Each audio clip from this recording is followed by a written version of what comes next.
Welcome to the deep dive. Today, we're going to be looking at the evolution of gay pride parades, from their beginnings as protests Right. to their current status as like global events and tourist attractions. Yeah. We're going to uncover the fascinating story of how these events came to be. Yeah, and we're going to be using Lynda Johnston's book, Okay. Queering Tourism, Paradoxical Performances of Gay Pride Parades, Okay. to kind of look at the dynamics Okay. of how these parades challenge our ideas about public and private spaces Yeah. and how they force cities to grapple with changing social norms. You know, I think most people, when they think of pride parades, they think of like a big party, Right. a celebration of LGBTQ plus identity. Sure. But it sounds like you're saying there's a lot more to it than that. Oh, absolutely. Yeah. These parades are very layered in their meaning. Okay. And to understand them, I think we need to go back to their origins. Okay. To a time when being visible as a member of the LGBTQ plus community was a radical act. The Dunedin Festival Parade back in 1972, with its simple snow white float, Okay. was a world away from the massive events that we see today. It's kind of crazy to think that something as simple as like a parade float could be seen as like a protest. It was. Wow. Back then, public displays of LGBTQ plus identity were often met with hostility Right. or even violence. Wow. So those early parades were really about reclaiming public space. Yeah. It was about saying, we're here and we're not going anywhere. Yeah. It makes you really appreciate how much things have changed. It does. I mean, now we have events like Sydney's Mardi Gras, Right. which attracts close to 1 million spectators. It's huge. Yeah. It's become a major tourist attraction, Yeah. generating millions of dollars for the city. It's like the ultimate success story in a way. Right. Going from a small protest to like a massive international event. Right. But does that success come at a cost? Mm-hmm. Does the focus on tourism and spectacle kind of overshadow the original message of protest and activism? Well, that's the central question that Johnston explores in her book. Okay. She uses the term paradoxical performances to describe these parades. Okay. On one hand, they celebrate identity and challenge societal norms. Right. But on the other hand, they're also carefully constructed events Okay. that can reinforce those very norms they're trying to disrupt. So how can they reinforce norms while also challenging them? Well, think about the location of these parades. Okay. Johnston uses the example of Auckland's Hero Parade. Okay. There was a huge debate Okay. about whether it should be held on Queen Street, which is the main thoroughfare in the central business district, Okay. or confined to Ponsonby Road, which is known as the gay suburb. Oh, so even the decision of where to hold the parade becomes a battleground over like visibility and acceptance. Absolutely. Wow. Putting the parade on Queen Street would mean maximum visibility. Right. It would be a clear statement Yeah. that LGBTQ plus people are part of the fabric of the city. Okay. But there's also this pressure to keep it in Ponsonby, Right. which some argue reinforces this idea Yeah. that LGBTQ plus people should be contained to certain areas. It makes you wonder, like, how do tourists experience these events? Yeah. Especially those who might not be familiar with like LGBTQ plus culture. Well, that's another fascinating aspect that Johnston explores. Okay. She calls these encounters accidental tourist events. Accidental tourist events. She observed this in Edinburgh during Pride Scotland Okay. because the event wasn't heavily promoted. Okay. Many tourists kind of stumbled upon it unexpectedly. I can imagine that would make for some interesting reactions. Yeah. Imagine going to Edinburgh and expecting bagpipes and kilts. Right. And suddenly you're in the middle of a pride parade. Right.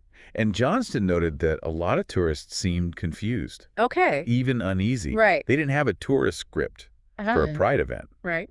It disrupted their carefully planned itineraries, Yeah. and it forced them to confront something outside of their comfort zone. That actually leads to another point that the book raises. Okay. This idea of camp as a strategy used by parade participants. Yeah. What does that mean exactly? Well, think of camp as a way of using humor, Okay. irony, and exaggeration Okay. to challenge norms Okay. and to deflect negativity. Okay. Johnston shares anecdotes about the Edinburgh drumming group Okay. and how they used camp and humor to disarm onlookers Uh-huh. and turn potentially tense situations into moments of shared laughter. So it's like they're taking something that could be seen as negative and turning it into a way to connect with people, to change their perceptions. Right. It's kind of brilliant when you think about it. It is. It's very clever. Yeah.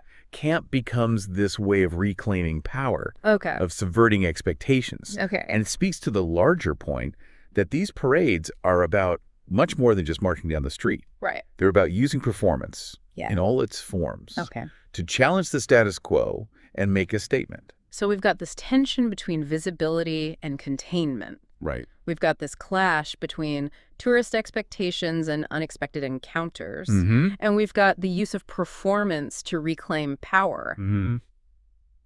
It seems like these parades are just full of contradictions. They are. Wow. And Johnston doesn't shy away from that. Okay. She digs deep into these contradictions, Yeah. exploring how they play out in different contexts Okay. and how they shape the meaning of these events. This is already making me think about pride parades in a whole new way. Good. We've only just scratched the surface. We have. There's so much more to unpack. Okay. We haven't even touched on some of the more controversial aspects of these parades. Oh. The elements that push boundaries Okay. and challenge our ideas about what's acceptable to display in public. I'm intrigued.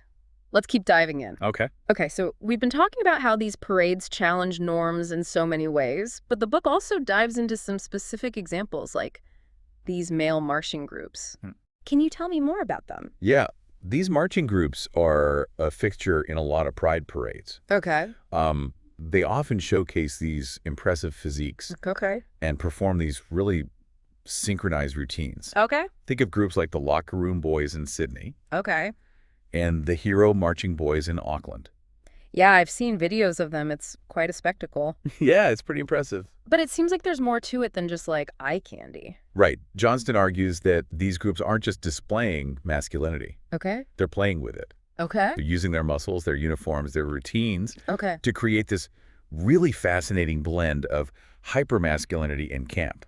So it's like they're challenging the traditional idea that masculinity has to be one specific way. Yeah. That it can be both strong and playful at the same time. Exactly.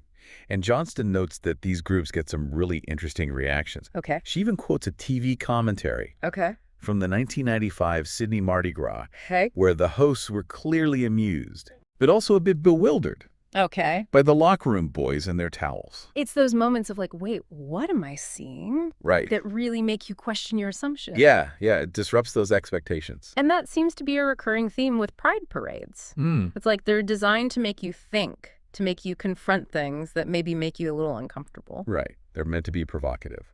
That makes me think about something else you mentioned earlier, this concept of objection. Mm-hmm. To be honest, I wasn't quite sure what that meant. Well, it's a complex term. Okay. But in simple terms, think of it as like those elements that make people uncomfortable, Okay. things we tend to reject or avoid. Okay. And pride parades, intentionally or not, Okay. often feature these elements. So like what kind of things would be considered abject in this context? Well, Johnston gives the example of the demon float and Salon Kitty from the Auckland Hero Parade. Okay. These floats incorporated elements of sadomasochism, something that most people wouldn't consider family-friendly entertainment. That's definitely pushing the boundaries of what's typically seen in a parade. Right, and that's the point. Okay. These floats were meant to be provocative. Okay. They were a way of saying that sexuality, even within the LGBTQ plus community, Okay. isn't always pretty or palatable. So by including these more out there expressions, they're challenging the idea that there's only one acceptable way to be queer. Exactly. Yeah. And it highlights this tension that exists even within the LGBTQ plus community. Okay. There's this desire to be accepted by mainstream society, Right. but also this resistance to conforming to those expectations entirely. It reminds me of something else we see in these parades. The groups that present a more normalized version of gay identity, like Gaily Normal or the Gay Auckland Business Association. Right. Johnston points out how the emergence of these groups is a double-edged sword. Okay. On one hand, it can be seen as progress, showing that LGBTQ plus people can be successful, integrated members of society. Okay. But it also raises questions Okay. about whether this push for normality erases the more radical, challenging aspects of queerness.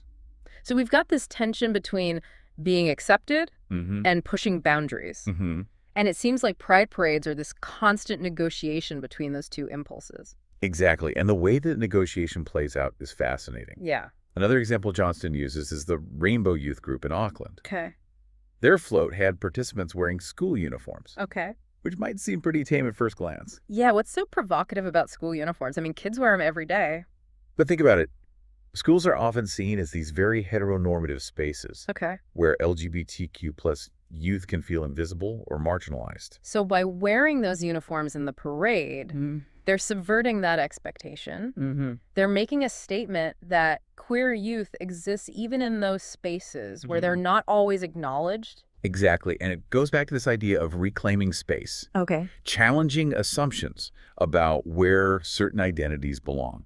This all really highlights this queering aspect of tourism that Johnston talks about. It's not just about LGBTQ plus people traveling.